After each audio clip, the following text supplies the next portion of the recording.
Hello friends, তোমরা সবাই কেমন আছো? নিয়ে চলে এলাম একটা নতুন ব্লগ। তো দেখো এখন কিন্তু সকালবেলা, মানে বেলা হয়ে গেছে।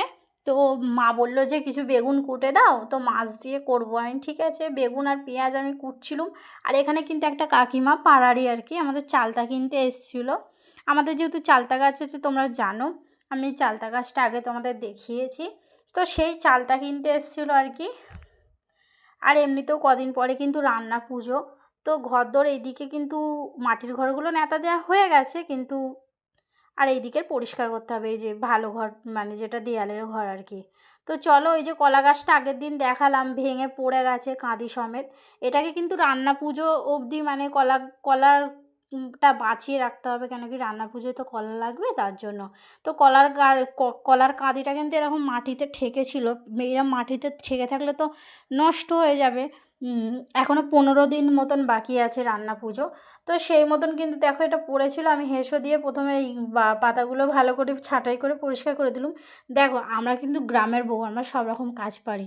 আমরা যেমন স্টাইল মারতে পারি, তেমন কিন্তু আমরা রান্না বান্নাও করতে পারি, বুঝলে তো।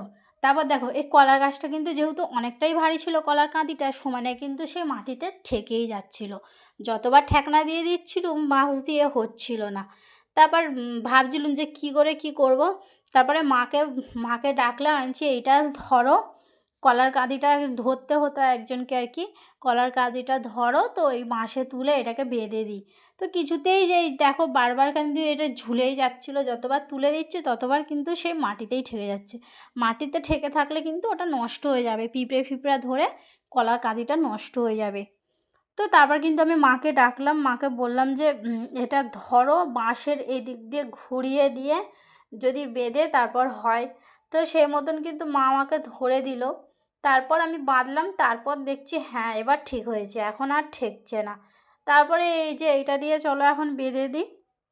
তা আমার ব্লগগুলো যদি তোমার ভালো লেগে থাকে তো অবশ্যই কিন্তু একটা সাবস্ক্রাইব করবে, যদি ইউটিউব থেকে দেখে থাকো। আর ফেসবুক থেকে দেখে থাকো অবশ্যই ফলো করবে, আর একটা লাইক করবে।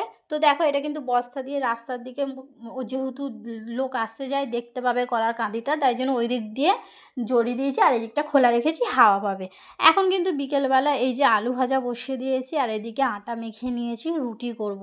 এখন কিন্তু একটু হাট বাজারে যাব, বড়মশাই কে বললাম যে চলো একটু হাট বাজারে নিয়ে চলো, যদি কোনো কিছু আর কি, এখন যেহেতু পুজোর টাইম অনেক কিছুই ওঠে, যদি কোনো কিছু কেনার থাকে আর কি। তো সেই মতন কিন্তু আমি আলু ভাজাটা হয়েই এসেছে আমার।